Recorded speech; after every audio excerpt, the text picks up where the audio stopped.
आजम खान के अंदाज से, उनके तेवर से हर कोई वाकिफ है। हर कोई जानता है कि अगर आजम भड़के तो क्या करेंगे और क्या कहेंगे। ये खुद आजम खान भी नहीं जानते। विधानसभा में बजट सत्र के दौरान न जाने क्यों आजम खान भड़क गए और विपक्ष को वो कह बैठे जो नहीं कहना चाहिए था। हालांकि आजम खान के शब्द को कार्रवाई में दर्ज नहीं किया गया, लेकिन अब आजम खान के सियासी दंगे पर दंगल शुरू हो चुका है।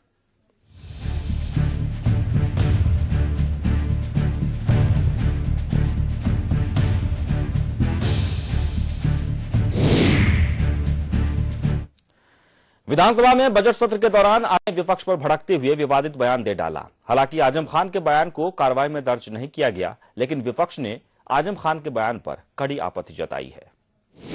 आजम का खतरनाक गुस्सा, विपक्ष को दंगाई का दंगा, लोकतंत्र में कौन कर रहा है दंगा, सियासी दंगे पर दंगल। आजम खान का गुस्सा करना कोई नई बात नहीं है। आजम खान जब भड़कते हैं तो प्रधानमंत्री नरेंद्र मोदी तक करारा प्रहार करने में नहीं चूकते। लेकिन इस बार यूपी विधानसभा बजट सत्र में न जाने आजम खान को क्या हुआ, जिससे आजम भड़क गए। विपक्ष का आरोप है कि आजम खान ने उन्हें दंगाई कहा है। हालांकि इस शब्द को विधानसभा की कार्रवाई में दर्ज नहीं किया गया। जिनके घर शीशे के हों उनको दूसरे घर में पत्थर नहीं फेंकना चाहिए। अपने गिरेबान में झांक करके देखें, फिर दूसरे को उंगली उठाएं। संसदीय कार्य मंत्री जी अपने पद का दुरुपयोग करते हैं, अनर्गल वार्तालाप करते हैं और उनको चूंकि किसी वक्त भी विधानसभा में खड़े होकर अपनी बात कहने का अधिकार मिला हुआ है, इसका वो नाजायज फायदा उठाते हैं। ये यद्यपि ये शब्द कार्रवाई से निकाल दिया गया है और अब इसकी चर्चा नहीं होनी चाहिए, क्योंकि ये कार्रवाई से निकाल दिया गया। अध्यक्ष पीठ से ये निर्णय हो गया कि ये कार्रवाई से निकाल दिया गया। अगर आजम खान का दंगाई बयान सदन की बजाय कहीं और से आता तो उस बयान को भी आजम खान के दूसरे बयानों की श्रेणी में रखा जाता है। लेकिन बयान सदन से आया है, खुद संसदीय कार्य मंत्री आजम खान ने दिया है, तो मामला ही बिल्कुल अलग हो जाता है। अगर आजम खान का बयान गुस्से में है तो समझा जा सकता है, लेकिन आजम का ये बयान अगर राजनीतिक स्वार्थ या दूरगामी राजनीतिक सोच है तो बात और बयान दोनों बड़ी हो जाती है।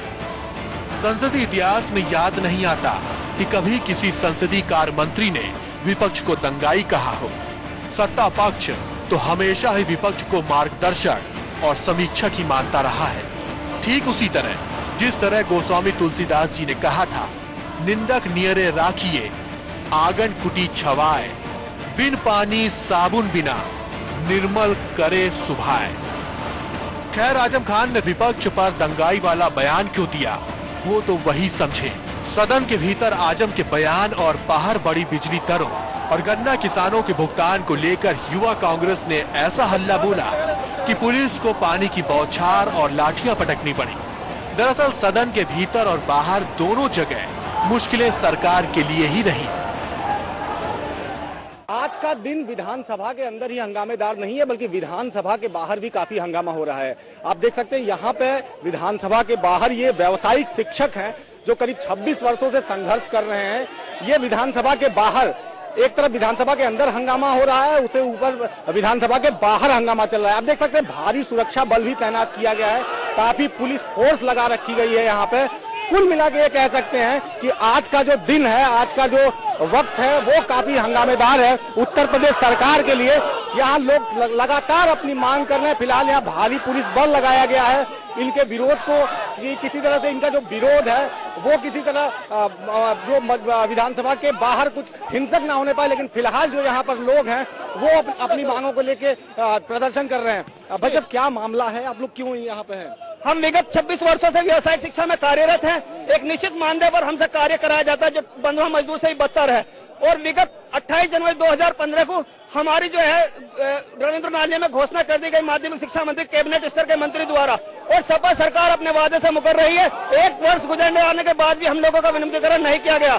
हमने बीच बीच में अपनी मांगों को लेकर के सचिव, मंत्री और सबसे मिले, लेकिन आज हम विवश होकर के कफन पहन करके अपना एक कार्यक्रम कर रहे हैं विधानसभा घेराव। या तो हमें विनिमय करो या हमें फांसी दो, या तो हमें विनिमय करो या हमें फांसी दो, या हमें विनिमय करो या हमें फांसी दो। आप देख सकते हैं कि ये जो प्रदर्शन है वो कितना जोरदार है।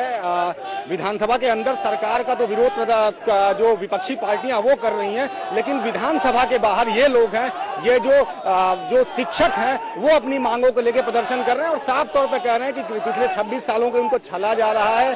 और साफ तौर से उत्तर प्रदेश इसे मांग है इनकी कि या तो इनका विनियमितीकरण किया जाए या तो फिर इन्हें फांसी दी जाए। लखनऊ से कैमरामैन सुरेन के साथ मनीष पांडे, के न्यूज। तो हंगामा विधानसभा के अंदर और से बाहर नहीं बरपा, जिससे यूपी सरकार की मुश्किलों में इजाफा हुआ हो, बल्कि उस बुंदेलखंड में भी किसानों ने हंगामा किया, जिन किसानों को लेकर कोई भी सियासत करने से नहीं चूकता है। दरअसल हमीरपुर के आलाधिकारी उस समय सख्ती में आ गए जब चित्रकूट मंडल के कमिश्नर और किसानों की मीटिंग के बीच में किसान यूनियन के कार्यकर्ताओं ने हंगामा काटना शुरू कर दिया। साथ ही साथ वहां मौजूद अधिकारियों से किसानों के पैसों का बंदरबाट करने का आरोप लगाकर अभद्रता भी कर डाली।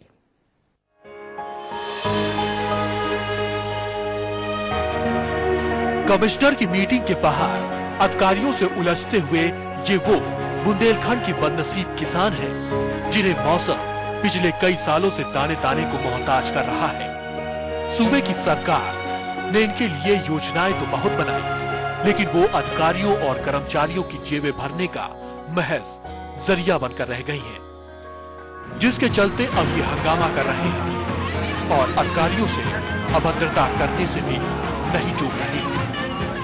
पर हम लोगों की परेशानी हमीरपुर जिले में, हम लोगों को ना तो भूसा किसी जानवर को मिल रहा है, ना यहाँ कोई चेकें हैं जो किसानों को मिल रही हैं, और ना यहाँ कर्ज माफ हो रहे हैं, और हम लोगों के ऊपर उल्टे मुकदमे और लगाए जाते हैं। इसलिए हमने जो कमिश्नर साहब को यहाँ कहा कि ये सब डीएम के द्वारा हो रहा है, यहाँ डीएम है जो कुछ काम नहीं कर रही आम जनता का। इसके पहले भी कमिश्नर, डीएम, चीफ सेक्रेटरी साहब गाँव में आकर के रुक चुके हैं और गाँव में लोगों से रूबरू हो चुके हैं, और उनको देखना चाहिए कि जो योजनाएं लागू हुई, बुंदेलखंड पैकेज की योजनाएं लागू हुई, तो उससे किसान को फायदा नहीं हो रहा है, खाना पूर्ति का कार्य ज्यादा हो रहा है। और अभी भी जैसा कि कहा जाता है कि जहां जहां भी अकाल और सूखा पड़ता है वहां पर ब्यूरोक्रेसी की, प्रशासन के मजे हो जाते हैं, क्योंकि पैसा ज्यादा आता है और जिनके लिए आता है उनको वो मदद नहीं मिल पाती है।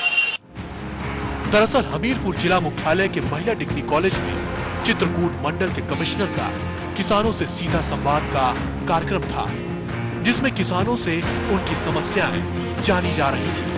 तभी किसान यूनियन के कार्यकर्ता यहां अपनी समस्याएं बताने को पहुंचे तो अधिकारियों और पुलिस ने उन्हें रोकने की कोशिश की। फिर क्या था, हंगामा शुरू हो गया। हर क्षेत्र से किसान भाई लोग आए हुए हैं, एनजीओ के लोग हैं, अयोध्यागढ़ है, सभी लोग आए हुए हैं, और सबको जो सूखा पड़ा हुआ उसका समाधान कैसे किया जाए, उसके समाधान के लिए सुझाव और क्या हम लोग को करना चाहिए मिलजुल करके उसके संबंध में कुछ कार्य। कुल मिलाकर जिस तरह से उत्तर प्रदेश में इस वक्त सदन से लेकर सड़क और सड़क से लेकर गांवों तक हंगामा हो रहा है, उससे दिक्कतें सिर्फ और सिर्फ अखिलेश सरकार को हो रही है। हमीरपुर से के न्यूज के लिए विनीत तिवारी की रिपोर्ट। जी हां, तो हंगामा पूरे प्रदेश में बरपा है, सदन के अंदर भी सदन के बाहर भी। हम तस्वीरें आपको दिखा रहे थे कि किस तरह से लोग आक्रोशित होकर हंगामा कर रहे थे, और विपक्ष ने जब आज सदन की कार्रवाई शुरू हुई, हंगामा करना शुरू किया, तो सीधे सीधे संसदीय कार्य मंत्री आजम खान साहब ने कहा कि विपक्ष दंगाई है। दंगाई, इस शब्द का क्या मतलब है, हम चर्चा करेंगे। हमारे साथ तमाम मेहमान होंगे उनसे, लेकिन एक बार हम आपको फिर से बता दें कि आक्रोशित होकर कहीं जीत के जश्न में हंगामा हो रहा है, तो कहीं लोग आक्रोशित होकर हंगामा कर रहे हैं, चाहे किसान के मुद्दे को लेकर हो या फिर अपने अपने हक को लेकर हो। जैसे कि आज आपने देखा कि कई जगहों से हंगामे की खबर आ रही है। विधानसभा के बाहर युवा कांग्रेस के कार्यकर्ताओं ने भी जमकर हंगामा किया बिजली के मुद्दे पर, तो कुछ व्यवसायिक शिक्षक ने कई दिनों से धरना प्रदर्शन पर बैठे हुए हैं। लेकिन इससे पहले हम आपको बता दें कि बुंदेलखंड, जहां लगातार किसानों की समस्याओं को लेकर सभी पार्टी के लोग वहां पर राजनीति करने के लिए पहुंचते हैं, लेकिन आज उनका गुस्सा फूटा और उन्होंने एक मीटिंग में ही जबरदस्त हंगामा कर दिया। हंगामा के साथ अभद्रता भी की। ऐसे में समाजवादी पार्टी की सरकार क्या इन हंगामों से बचने के लिए सीधे सीधे वरिष्ठ कैबिनेट मंत्री आजम खान साहब पर यह जिम्मा सौंप दिया है? क्या आक्रामकता का जवाब देने के लिए उन्हें यह नियुक्ति कर दी गई है? लेकिन आज जो बयान आया है वो संसद के अंदर, यानी कि सदन के अंदर, माफ कीजिएगा, विधानसभा के अंदर जब सदन की कार्रवाई शुरू हुई उसके बाद यह बयान दिया गया। तो पार्टी की तरफ से अगर किसी फंक्शन में या फिर कहीं बाहर से अगर यह बयान आता है तो उसकी एक अलग बात हो, लेकिन जब कार्रवाई शुरू हुई, कार्रवाई चल रही थी, विपक्ष ने लॉ एंड ऑर्डर को लेकर हर्ष फायरिंग, यानी कि शामली में जो घटना घटी है, एक कल वीडियो ब्लॉक प्रमुख के जीत के बाद जश्न मनाया जा रहा था समाजवादी पार्टी के कार्यकर्ताओं के द्वारा, और इसी जश्न में जब फायरिंग हुई, इस फायरिंग में एक की मौत हो गई और इस मौत को लेकर हंगामा हो रहा था, यानी विपक्ष की तरफ से जोरदार हंगामा किया गया लॉ एंड ऑर्डर को लेकर। हालांकि मुख्यमंत्री ने संज्ञान में लेते हुए वहां पर कार्रवाई हुई है, कुछ पार्टी के कार्यकर्ताओं को बाहर कर दिया गया है, वहां के इंस्पेक्टर को सस्पेंड कर दिया गया है, एसडीएम को हटा दिया गया है, कार्रवाई हुई है। लेकिन सवाल यह है कि इस हंगामे की वजह से, इस फायरिंग की वजह से विपक्ष बार बार यही कह रहा था कि इस पर चर्चा होनी चाहिए, लेकिन इसी बीच संसद की कार्रवाई को स्थगित करनी पड़ी क्योंकि काफी देर तक हंगामा होता रहा। और इसी हंगामे के बीच संसदीय कार्य मंत्री आजम खान साहब ने यह कह दिया कि विपक्ष दंगाई है।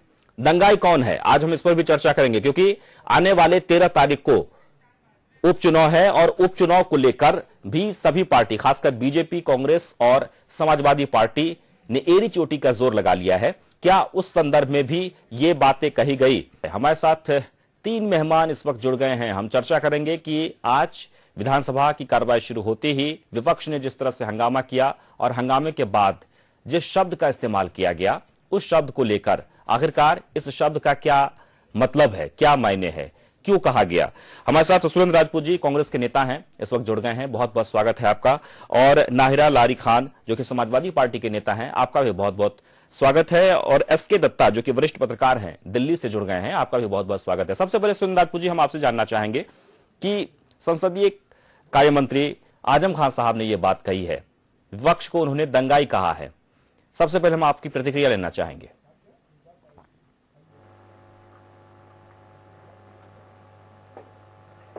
देखिए विद्यासागर, ये तो एक शर्मनाक बात है। हम इस लोकतंत्र की इस प्रक्रिया पर क्या कहें क्या ना कहें। आजम खान साहब पर कुछ कहना बड़ा ही अनुपयुक्त सा लगता है। आज तक आजम खान साहब बाहर बहुत कुछ कहते रहे जी।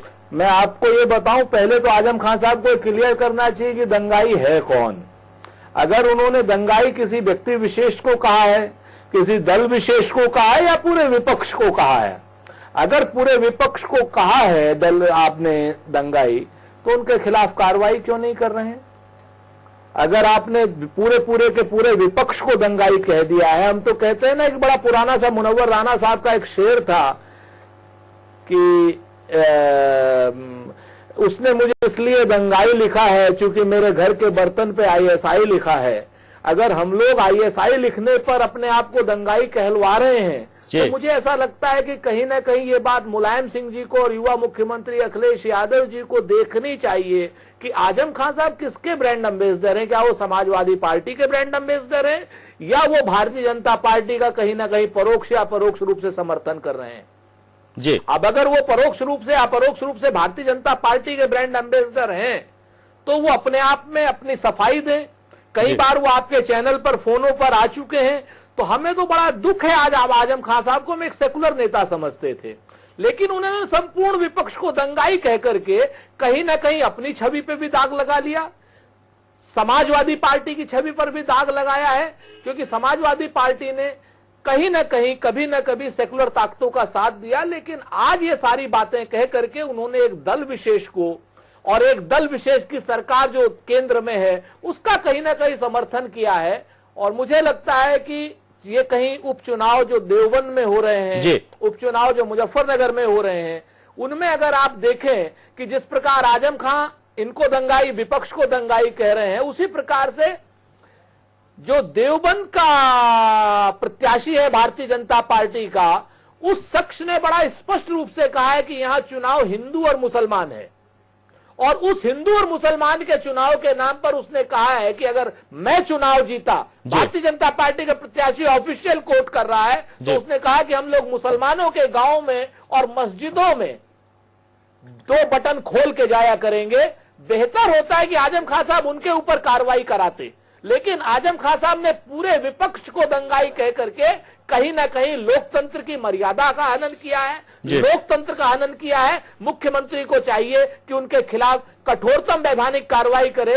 ऑल्दो विधानसभा के अंदर कहे हुए किसी शब्द पर कोई वैधानिक कार्रवाई नहीं होती, उनको एक विशेष एग्जम्पशन मिला हुआ है, लेकिन इस तरीके की बातें अगर विधानसभा में होंगी तो हमारा लोकतंत्र किस तरफ जा रहा है, इस बात को जरूर अखिलेश यादव जी को नायरा जी।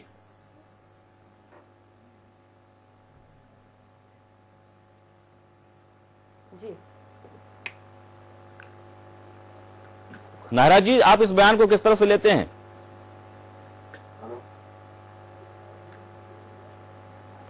नहीं, मैं समझती हूँ कि आजम खान सर ने एकदम सही कहा है। सदन चल रहा है, उसमें सभी को अपनी बात अच्छे से रखनी चाहिए, शाइस्तगी से रखनी चाहिए, और इस तरह से अगर उधम मचाएंगे और सदन में की कार्यवाही में रुकावट पैदा करेंगे, तो उन्होंने कोई गलत बात नहीं कही कि ये दंगाई ही लोग कर सकते हैं कि सदन में इस तरह से डिस्टर्बेंस क्रिएट करें। ये कोई अच्छी बात नहीं है कि सदन चल रहा है उसमें डिस्टर्बेंस क्रिएट किया जाए। जी चलिए, एसके दत्ता जी, आप वरिष्ठ पत्रकार हैं। हमेशा से ये देखने को मिला है कि सदन की कार्रवाई जहां भी होती है, चाहे बिहार हो, उत्तर प्रदेश हो, या फिर संसद की कार्रवाई ले लीजिए, सभी जगह विपक्ष आक्रामक रुख अपनाता है और हंगामा भी होता है, कार्रवाई स्थगित भी कर दी जाती है, लेकिन सत्ता पक्ष से ये नहीं कहा जाता कि वो दंगाई है। आप किस तरह से ले रहे हैं इस बयान को?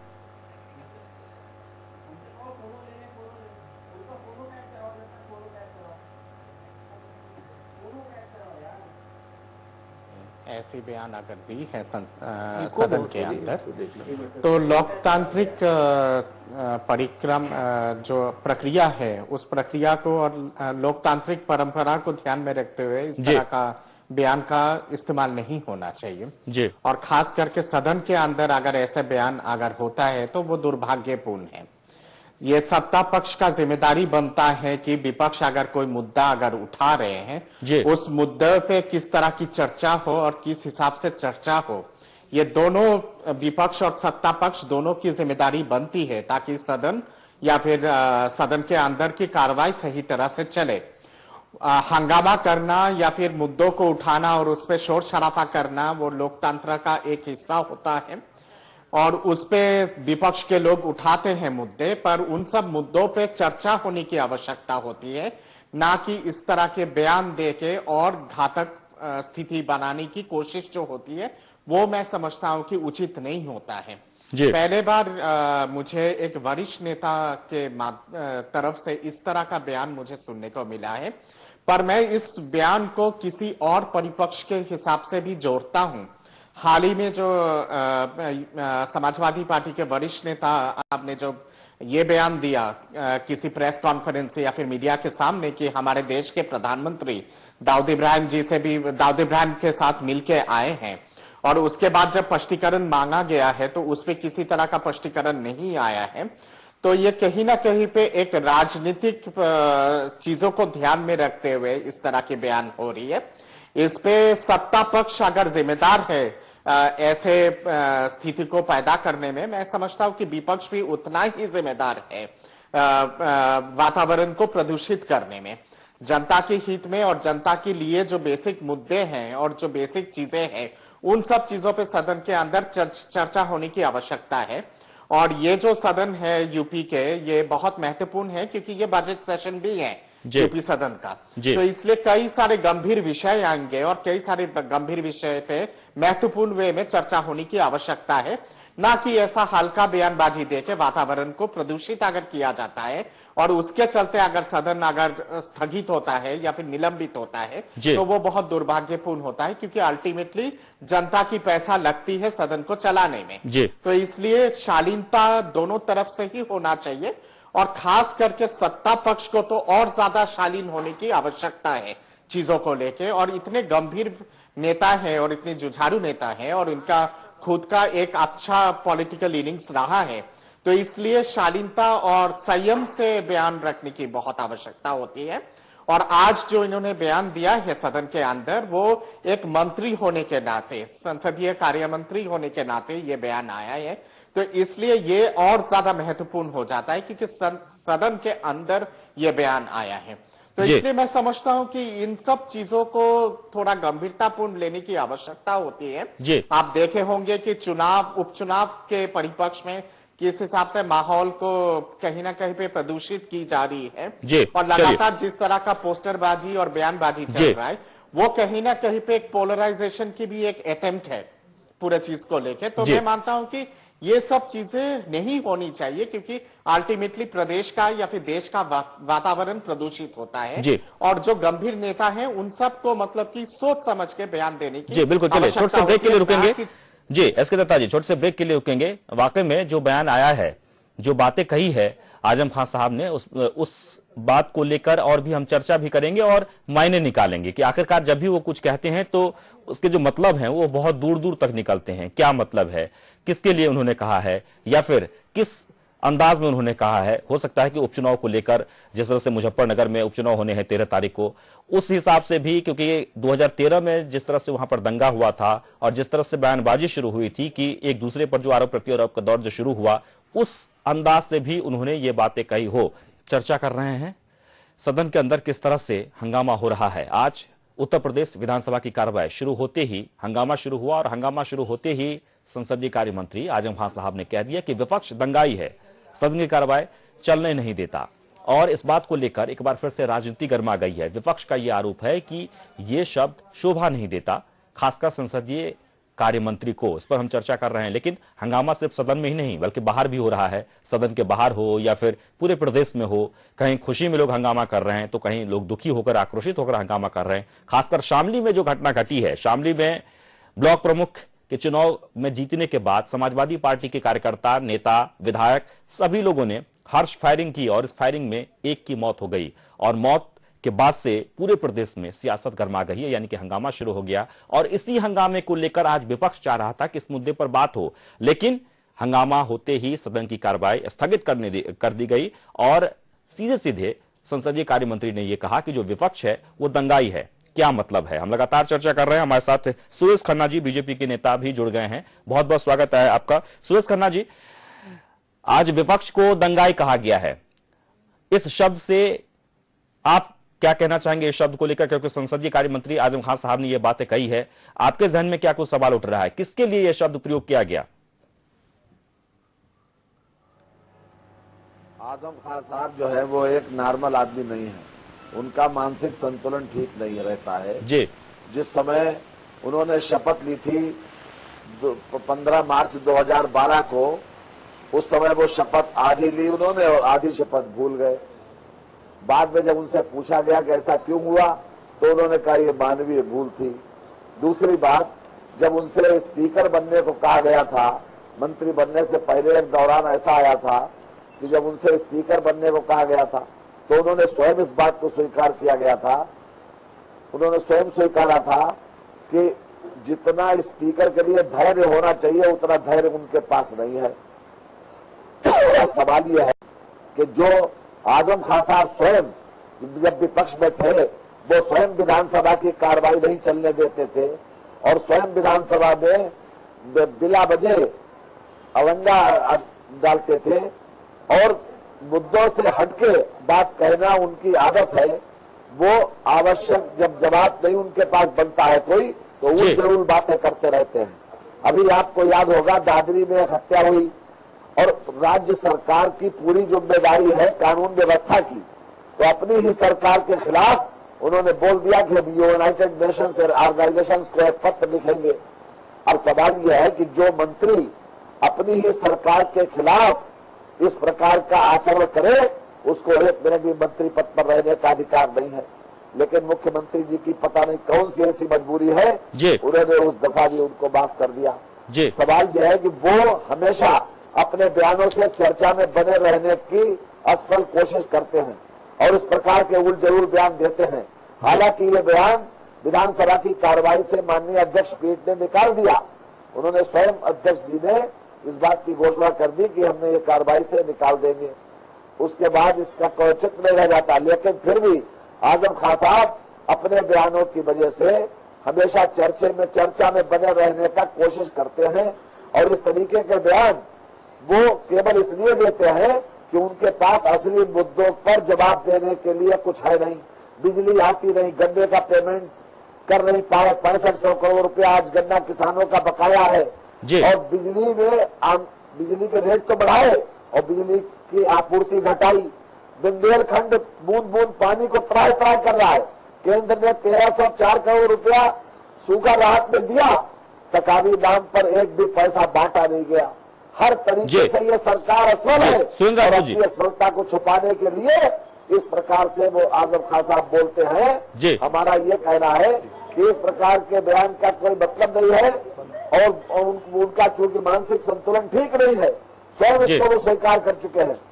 सुरेंद्र जी, जिस तरह से विपक्ष की तरफ से लगातार लॉ एंड ऑर्डर को लेकर निशाना साधा जा रहा है, क्या यही वजह है कि सरकार की तरफ से ये तय कर लिया गया है कि आक्रामक रूप से जवाब देना है, ताकि विपक्ष जो लगातार लॉ एंड ऑर्डर हो या फिर विभिन्न मुद्दों को लेकर जो आवाज उठाई जा रही है, जो हमला किया जा रहा है, उसका जवाब दिया जा सके?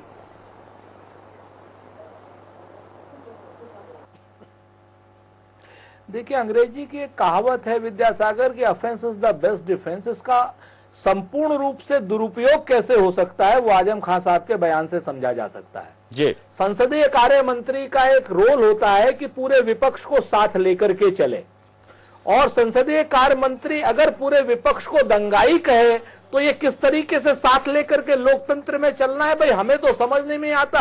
आजम खान साहब या आजम खान की पार्टी के लोग अगर इस चीज को बताएं तो समझ में आए बात। हम लोगों को तो समझ में नहीं आता किस प्रकार से आप पूरे विपक्ष को दंगाई कह सकते हैं, किस प्रकार से आप पूरे विपक्ष को दंगाई कह करके उसके बाद उनको साथ लेकर के चलने की बात करते हैं। लोकतंत्र में हमने तो यही सुना था, कल तक आजम खान साहब या समाजवादी पार्टी के लोग यही दुहाई देते थे और लोकतंत्र में सत्ता चलाने की, सरकार चलाने की, विधानसभा चलाने की जिम्मेवारी जो होती है सत्ता पक्ष की होती है। जिस प्रकार से माननीय सुरेश खन्ना जी की जो पार्टी केंद्र में है वो लोकसभा नहीं चलने दे रही अपने अधिनायकवादी बयानों से, अपने आक्रामक बयानों से, अपने बयानों से दलितों के खिलाफ, अपने बयानों से जिस तरीके से उन्होंने लैंड एक्विजिशन बिल पर 5-5 काले कानून लाए, उन सारी चीजों और उसके बाद सारा ठिकाना करते हैं कांग्रेस के ऐसा कमजोर प्रधानमंत्री जो असम में जाकर ये कहे कि एक परिवार हमें काम नहीं करने दे रहा और उसके बाद चाहते हैं कि विपक्ष से सहयोग मिले, जीएसटी पर भी और तमाम मुद्दों पर भी विपक्ष से सहयोग मिले।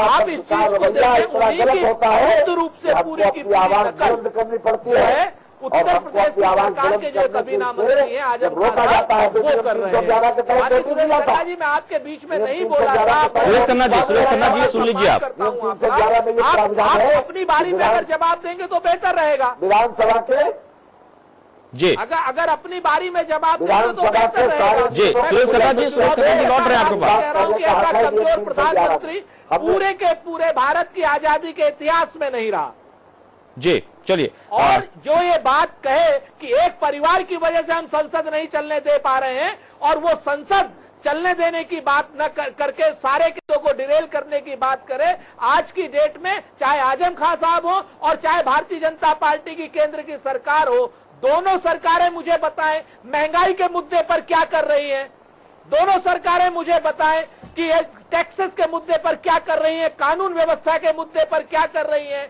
और भारतीय जनता पार्टी की सरकार का तो कहना क्या, नेपाल को ये लोग पाकिस्तान की तरीके से ट्रीट करते हैं और पाकिस्तान को ये लोग नेपाल की तरीके से ट्रीट करते हैं और उसके बाद बताते हैं हम लोगों को आकर के कि साहब हमने ऐसा नायरा जी और हमने वैसा कर दिया। जी नायरा जी, जो सारी चीजें हैं और आजम खान साहब और अखिलेश यादव जी की सरकार सारी की सारी भारतीय जनता पार्टी की जुम्मेवारी सरकार नायरा जी हंगामा तो बाहर भी हो रहा है, क्या ये सब दंगाई है?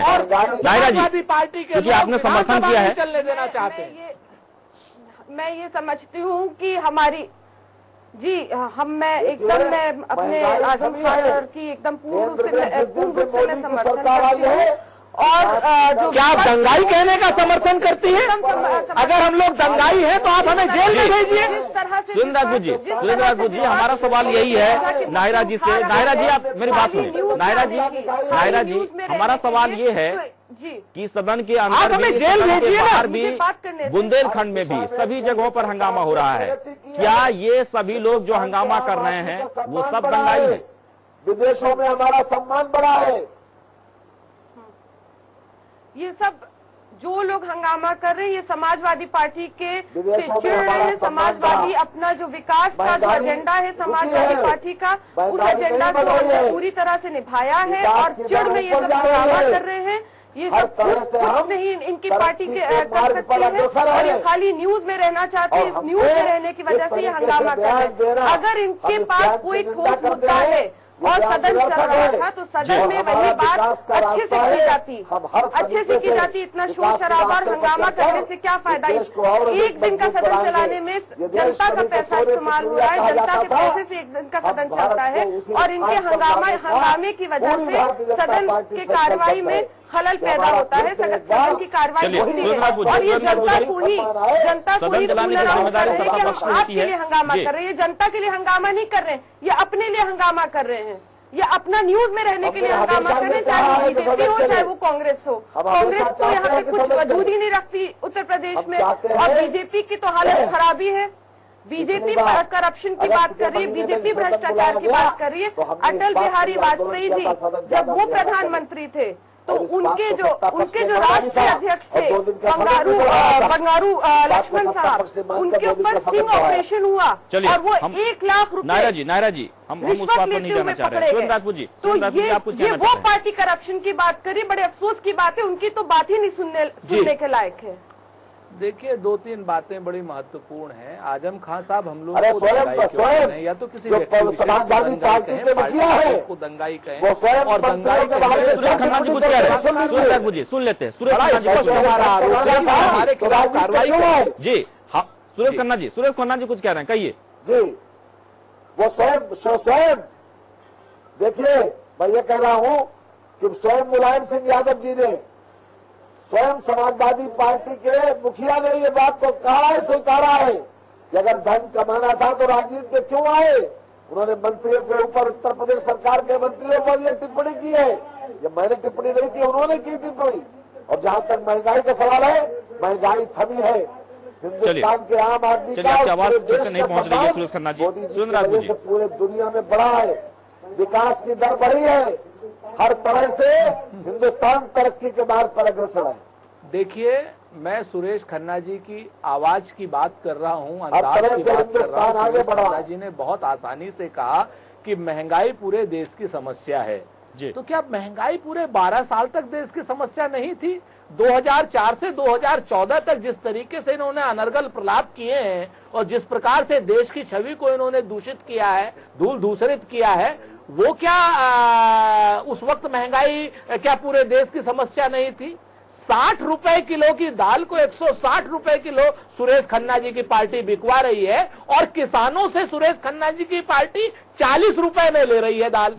बुंदेलखंड की समस्या का बताऊं, कांग्रेस पार्टी ने 8,450 करोड़ रुपए का पैकेज दिया, 36,000 करोड़ का एक और पैकेज देना चाहती थी, लेकिन चूंकि उस वक्त मायावती जी की सरकार थी, उन्होंने और शिवराज सिंह चौहान ने जो मध्य प्रदेश के मुख्य हैं, भाजपा के मुख्यमंत्री हैं सुरेश खन्ना जी, उन्होंने दोनों ने केंद्र के निगरानी तंत्र को अपनाने से मना कर दिया था, तो वो पैकेज नहीं हो पाया।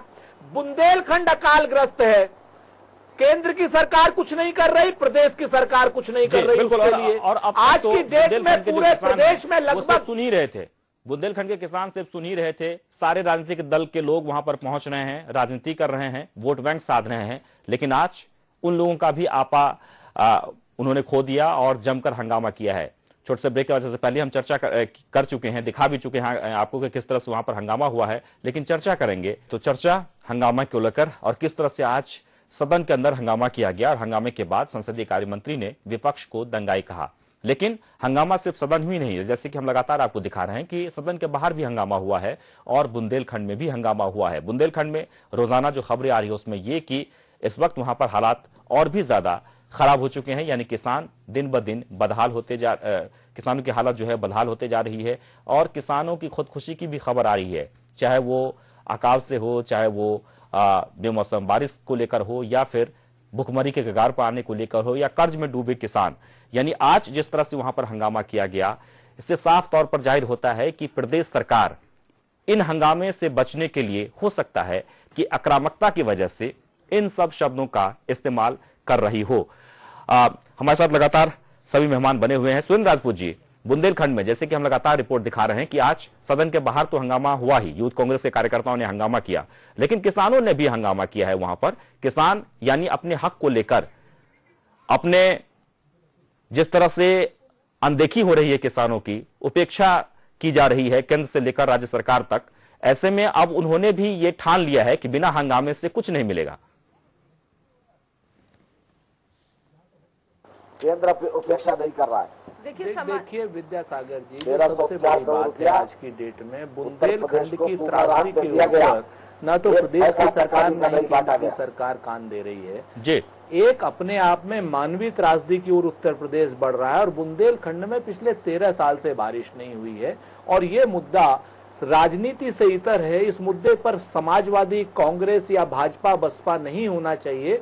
वहां पर जिस प्रकार की स्थितियां हो रही हैं, आदमी तो आदमी, जानवर भी प्यास से मर रहे हैं और लोगों ने अपने जानवर छोड़ दिए हैं। वहां लोग घास की रोटी खाने को मजबूर है। मध्य प्रदेश में भाजपा शासित राज्य बुंदेलखंड का जो पन्ना जिला है, वहां पे 100 गायें प्यास से मर गई हैं। मैं खन्ना जी को बता दूं, और प्यास से मर गई हैं। एक बछड़े के वध पर एक अखलाक को मार दिया गया। वहां पर जिन लोगों ने 100 गायों को प्यास से मार दिया है, क्या उस पर कोई कार्रवाई करेंगे? इस चीज को आप देखें। और दूसरी बात मैं बताऊं, 25,000 से लेकर के 1 लाख रुपए तक जहां के बच्चे पानी पीने के लिए दिल्ली और मुंबई में बेचे जा रहे हैं, वहां पर इस तरीके की त्रासदी चल रही है। वहां का किसान 4% से भी कम बारिश हुई, पानी वहां की जमीन में है नहीं, धरती बंजर हो गई है। और जिस प्रकार केंद्र के लोग इस समय और प्रदेश के लोग जिस प्रकार से कान में तेल दिए बैठे हैं, ये शर्मनाक बात है। मैं आपको बताऊं कि जिस प्रकार से जब से राहुल गांधी जी वहां गए, उसके बाद वो सेंटर ऑफ अट्रैक्शन में आया। उसी के बाद जो है चीफ सेक्रेटरी गए और श्री अखिलेश यादव जी गए। और लेकिन दुर्भाग्यपूर्ण स्थिति है कि उसी दिन प्रधानमंत्री उत्तर प्रदेश में थे, प्रधानमंत्री जी ने एक शब्द बुंदेलखंड के लिए नहीं बोला, 1 रुपए का पैकेज बुंदेलखंड के लिए नहीं दिया, एक आंसू बुंदेलखंड के लिए नहीं बहाया। और वो चल करके अपनी सारी चीजों को जिस तरीके से वो करते आए, बुंदेलखंड के लिए प्रधानमंत्री जी की कोई भी घोषणा ना होना, किसानों की कर्ज माफी ना होना। कांग्रेस ने 74,000 करोड़ रुपए की कर्ज माफी की थी, किसानों की कर्ज माफी नहीं, मजदूरों को मनरेगा का पैसा नहीं, भारतीय जनता पार्टी के लोगों ने दिया और समाजवादी पार्टी के लोगों ने दिया। जिस प्रकार से भी बुंदेलखंड की उपेक्षा हो रही है, बुंदेलखंड एक मानवीय त्रासदी की ओर और एक अराजकता की स्थिति की ओर बढ़ रहा है। इस समय देखें विद्यासागर, आप प्रदेश में 5 लाख से ऊपर नौकरियां हैं, लेकिन एक भी नौकरी में भर्ती नहीं हो रही और जितनी भर्तियां हो रही हैं सारी हाई कोर्ट रोक दे रहा है। पारदर्शिता के अभाव में, भ्रष्टाचार के बढ़ावे में सारा का सारा नौकरी हाई कोर्ट में रुकी हुई है। और ये जो स्थिति है, ये प्रदेश के नौजवान को, किसान को अराजकता की स्थिति में ले जा रही है। पता नहीं चला जी। अगर उत्तर प्रदेश की सरकार संवेदनशीलता के साथ जरूरतमंदों को पैसा देती, जिनको नुकसान हुआ तो पैसा देती, तो ये समस्या को मिनिमाइज किया जा सकता है। 1304 करोड़ रुपए में बताएंगे क्या, छोड़ेंगे क्या? सुरेश खन्ना जी, नहीं बांटा गया, क्या बात करते हैं? कभी का नहीं बांटा गया। मैं पूछना चाहता हूँ, आखिरकार जो केंद्र पैसा दे रहा है, पूरा का पूरा पैसा जहाँ पे आपको लाखों करोड़ रुपए चाहिए, 1300 करोड़ रुपए। 3 सवाल सुरेंद्र राजपूत जी, सुरेश खन्ना जी सुन लीजिए। इनकी सरकार है यूपी में, तो इसलिए नाराज जी मेरा आपसे करके और वो भी एसडीआरएफ फंड से। जी नायरा जी, मेरा आपसे दो चीजों पे सवाल है। एस के दत्ता जी कुछ। पहला सवाल ये है कि आपके प्रदेश के यूपी के 1/3 पॉपुलेशन बेरोजगार है आज के डेट में, चाहे वो एजुकेटेड अनएम्प्लॉयड हो या फिर अनएजुकेटेड अनएम्प्लॉयड हो। सदन के अंदर अगर इन सब विषय को लेकर अगर चर्चा होती है, किसानों की समस्या को लेकर अगर चर्चा होती है, कानून व्यवस्था को लेकर अगर चर्चा होती है, तो ये तो महत्वपूर्ण विषय है, जनता की विषय है जिस पे चर्चा होनी चाहिए। और उस पे अगर शोर शराफा होता है तो इसका मतलब ये नहीं होता है कि एक तरह से आप डाइवर्ट करने के लिए दंगाई या फिर गुंडे का इस्तेमाल कर दे पूरे विपक्ष के ऊपर। अभी हाल ही में पिछले साल और इस साल में आपकी कानपुर देहात और बड़ौद वगैरह के देहात में मैं खुद गया हूं, वहां पे अपने काम के सिलसिले में। वहां पे जिस तरह का हालत मैंने देखा है, मुझे बहुत ज्यादा अफसोस हुआ है। वहां पे बिजली आपके प्रतिदिन 24 घंटे में लोग 18 घंटा तक बिजली से वंचित रहते हैं, चाहे वो जाड़े के मौसम हो चाहे वो गर्मी के मौसम हो। सूरज की जो रोशनी है, उस रोशनी की बिजली की इस्तेमाल होती है और केवल एक रूम में या फिर 2 रूम में लोग इस्तेमाल करते हैं। इस तरह का दुर्दशा आपके प्रदेश में अगर है और इन सब चीजों पे क्या गंभीरतापूर्ण चर्चा नहीं होनी चाहिए या फिर इन सब चीजों को ध्यान आकर्षित करना क्या उचित नहीं है? कल को अगर हम लोग विशेषज्ञ लोग अगर इन सब चीजों पे अगर लेख लिखना शुरू कर दे या फिर चैनलों में अगर बोलना शुरू कर दे, तो क्या आपकी पार्टी अपनी कमी को ऐसे लेखों को या फिर ऐसे विश्लेषण को भी, और जो लोग ऐसे विश्लेषक होते हैं उनको भी दंगाई कह देंगे क्या? सरकार ने जितना काम शिक्षा के क्षेत्र में, स्वास्थ्य के क्षेत्र में और जितना काम किसानों के लिए कर दिया है, मैं नहीं समझती कि कोई और पार्टी इतना काम कर सकती है। बीजेपी तो कुछ किसानों के लिए नहीं किया बीजेपी ने। और अगर इस तरह के मुद्दे सदन में अच्छे से उठाए जाए, अच्छे से बात की जाए तो जरूर बात होनी चाहिए। लेकिन जब दंगाई जैसे माहौल से बात की जाती है, दंगाई जैसे लहजे से बात की जाती है, तो ऐसे लोगों को दंगाई कहा जाएगा, ऐसे लोगों को अच्छा नहीं कहा जाएगा। सदन इसीलिए चलता है कि वहाँ पे बहस हो, वहाँ पे बात रखी जाए और आपका हक है कि आप अपनी बात रख सकते हैं वहाँ पे। लेकिन इस तरह की चिल्लाना या अनर्गल वार्तालाप करने से कोई फायदा नहीं होता है। अंत में आपको दंगाई जैसे लफ्ज सुनने को मिलेंगे। कोई भी समझदार व्यक्ति हो वो दंगाई कहेगा। और रही बात बीजेपी कुपोषण का शिकार लोग बीजेपी तो अपनी ज्यादा बात ही ना करे। कानून व्यवस्था इस तरह क्यों पड़ गया है? अखबार खोल के देखो तो हर दिन कोई ना कोई बलात्कार वहाँ पे लॉ एंड ऑर्डर सिचुएशन पूरे इंडिया में मध्य प्रदेश में सबसे ज्यादा खराब है। वहाँ पे बीजेपी ही है, बीजेपी की पार्टी चल रही है वहाँ पे। तो इसलिए बीजेपी लॉ एंड ऑर्डर की तो एकदम बात ना करे। बीजेपी से कोई पूछता है कि अच्छे दिन कब आएंगे तो वो कहते हैं पाकिस्तान जाओ। कोई पूछता है कि काला धन कब वापस आएगा तो कहते हैं पाकिस्तान। आजकल एक ट्रेंड सा चल गया है, लगता है पाकिस्तान का टूरिज्म चला है। एक ट्रेंड सा चल गया है, चाहे वो संसद की कार्रवाई हो या विधानसभा की कार्रवाई हो, सभी जगहों पर विपक्ष का हंगामा या सत्ता पक्ष के ठीक से जवाब न देने के कारण सदन की कार्रवाई चल नहीं पाती है। फिर काम कैसे होगा?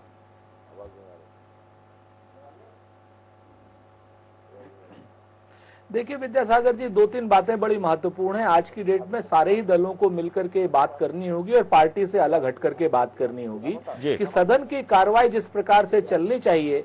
और यहां पर हमारे दल के विरोध में है सुरेश खन्ना जी, लेकिन सुरेश खन्ना जी जैसे विधायकों का बड़ा सम्मान होना चाहिए, इसमें कहीं कोई दो राय नहीं है, क्योंकि ये लोग वैधानिक कार्रवाई में हिस्सा लेते हैं। हमारे यहां से प्रमोद तिवारी जी हैं, रीता बहुगुणा जोशी जी हैं या तमाम और हैं, उसी प्रकार से सुरेश खन्ना जी भी हैं।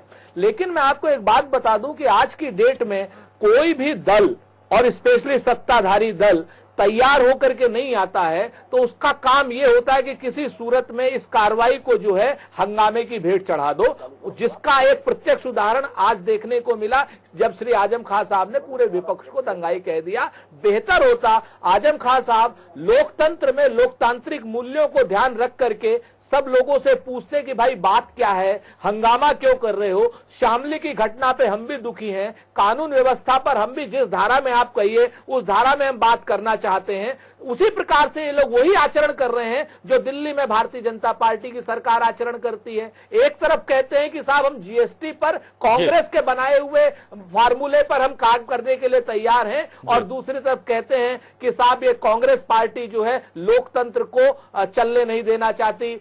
जिस तरीके से उसी तरीके और तमाम अनर्गल आरोप कांग्रेस पार्टी के ऊपर लगाते हैं, और वो भी खुले फोरम पे, चाहे वो फिक्की का फोरम हो चाहे कोई फोरम हो। एक तरफ प्रधानमंत्री जी कहते हैं कि एक परिवार हमको काम करने नहीं दे रहा है, और दूसरी तरफ कहते हैं कि हमें विपक्ष से तमाम मुद्दों पर समर्थन चाहिए। सच्चाई ये है कि सत्ताधारी दल के लोग कतई किसी सूरत में संसद में चर्चा करने से घबराते हैं। रीजन क्या है कि संसद में चर्चा होगी तो बुंदेलखंड भी उठेगा, संसद में चर्चा होगी तो रामजादे और हरामजादे भी उठेगा। आपका भी बहुत बहुत शुक्रिया। इस बात से हम भी चिंतित हैं कि रोजाना जिस तरह से सदन की कार्रवाई जब शुरू होती है, कार्रवाई शुरू होते ही हंगामा शुरू हो जाता है, और इस हंगामे को लेकर कार्रवाई स्थगित करनी पड़ती है, तो फिर काम कैसे होगा। और इसी तरह से राजनीतिक बातें करके और फिर सभी पार्टी अपने अपने घर चली जाती है, जनता जस के तस रह जाती है, और ये एक चिंता का विषय हो गया है। फिलहाल इतना ही। ताजा तरीन खबरों देखते रहें के न्यूज। नमस्कार।